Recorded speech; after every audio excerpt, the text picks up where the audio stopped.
એટલે આ કહેવાનું શું છે કે આવી જે આપણે આત્મા ને પરમાત્માની જે સમજણ છે, હું આત્મા છું ને પરમાત્મા ભક્તિ છે અને ભગવાન સર્વ કરતા છે, એટલું કરતાપણાનું આપણને આવે તો ઘણા પ્રશ્નો આપણને હલ પણ થઈ જાય. કારણ કે આ બધું મળવાનું છે, સંસારમાં બધું એવું જ મળવાનું છે. છોકરાએ પણ એવા જ આવશે, બૈરા પણ એવા જ આવશે, પણ હવે એની જોડે કામ લેવાની વસ્તુ છે. પણ દુઃખી થઈ ગઈએ છીએ આપણે, પણ તે ઘડીએ ભગવાનનો વિચાર કરીએ તો એક સુખનું કારણ તો એક જ છે. દુઃખની આખા દુઃખનો દરિયો છે, પણ એમાં મીઠી વેડી એક ભગવાનનો આશરો, એમાંથી આપણે મીઠાશ મળે. બાકી બધે અશાંતિ છે. એટલે એને માટે આપણે પ્રયત્ન દરરોજ કરવાનું કહીએ છીએ. એના માટે કે ભાઈ તમે સત્સંગ કરો અને ભગવાનની માળા કરો, ભજન કરો, સત્સંગ મંદિરમાં આવો, ઘર સભા કરો. આ ઘર સભાનો પ્રશ્ન છે એ પણ એટલો જ અગત્યની વસ્તુ છે, પણ આપણને સમજાતું નથી. ઘર સભામાં બેઠા એમાં શું, ઘરમાં ઝઘડો તો થાય, પણ તમે નિરાંતે બેસો, સમજીને બેસો, એકબીજાનું સહન કરતા શીખો. એ આપણને સમજ્યા છે. જે આપણે 2 પ્રશ્નો જોયા કે છોકરાએ બહાર કાઢી મૂક્યા. હવે છોકરાની આપણે કેમ કહેવાય, પણ એ છોકરાને જો આ પ્રમાણે ભેગા બેસવાથી, કારણ કે એ નાનપણમાં હોય ત્યારથી એની જોડે બેઠા ના હોય, એની જોડે વાત વિચારે ન કર્યો હોય, પણ એક બેસીને એના સુખ દુઃખની વાત એને બધું ભણાયો બધું ખરું, પણ જે જાતના આપણે સંસ્કાર એને મળવા જોઈએ એના જીવનમાં નહીં, એટલે પછી બહાર કાઢે છે કે જાઓ, જતા રહ્યો.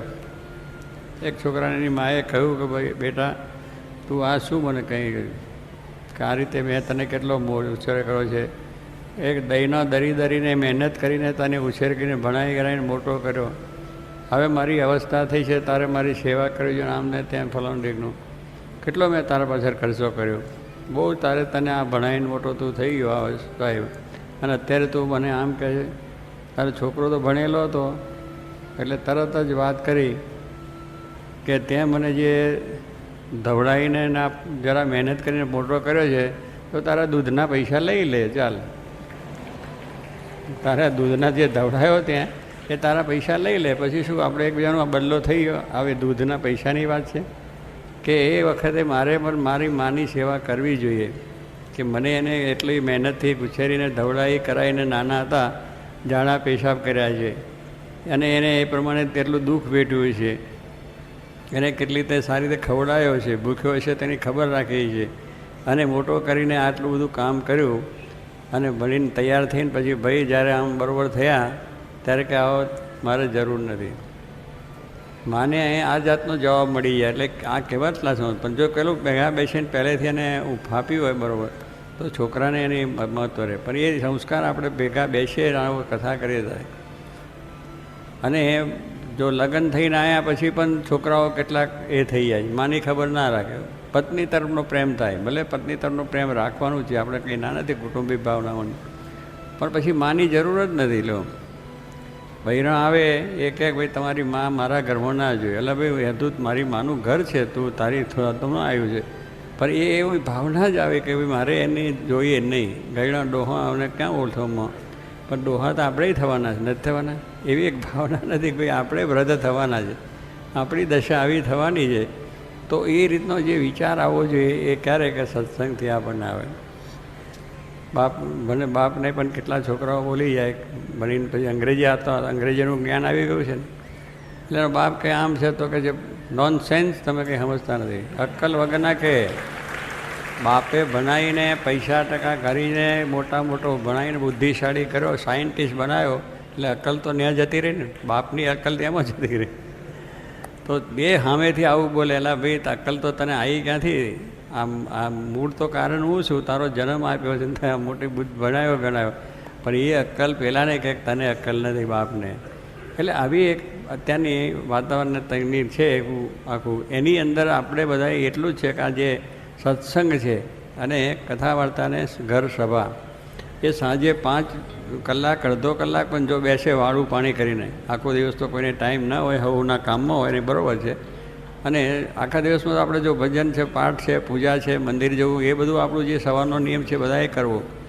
અને ત્યાર પછી ઘરની અંદર પણ આપણું હવનું કામ જે હોય હવનું કામ કરે. પણ સાંજે જ વાળું પાણી કર્યા પછી જો અડધો કલાક કે કલાક કે જે ટાઈમ હોય એટલું બેસીએ અને આપણા ગ્રંથોનું વાંચન કરીએ, એમાંથી ભગવાનનું ભજન કરીએ, વાત કરીએ, આવા સુખ દુઃખના જે પ્રસંગો હોય એ પણ એકબીજાને સંભળાવીએ કે આના સુખ દુઃખની અંદર આ એક કુટુંબ કેવું હતું, આ બધા ભક્તો થયા કેવી રીતે એમને સહન કર્યું છે, કેવી રીતે ચલાવ્યું છે, એમનો સંસાર કેવી રીતે ચાલે છે, એ બધા આખ્યાના દ્રષ્ટાંતો બધા ઘણા આવે આપણને.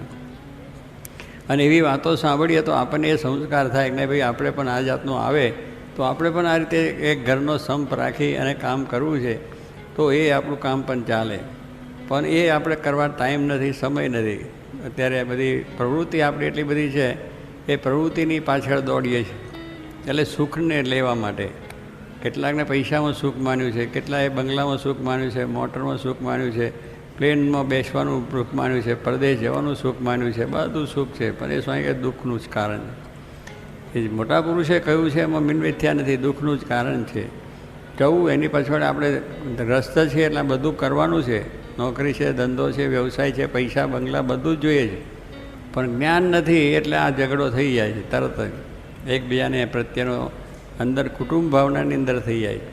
તો કહેવાનું શું છે કે એ જો ભેગા બેસીને નાનપણથી જ છોકરાઓની સાથે બેસીને વાતચીત છે ને એને કે હૂંફ જેને જોઈએ, પ્રેમ જેને જોઈએ, બાળકોમાં જે પ્રેમ આપવો જોઈએ, બાળકોને જો પ્રેમ ના આપ્યો હોય તો આપણને આ મોટી વસ્તુ થાય છે.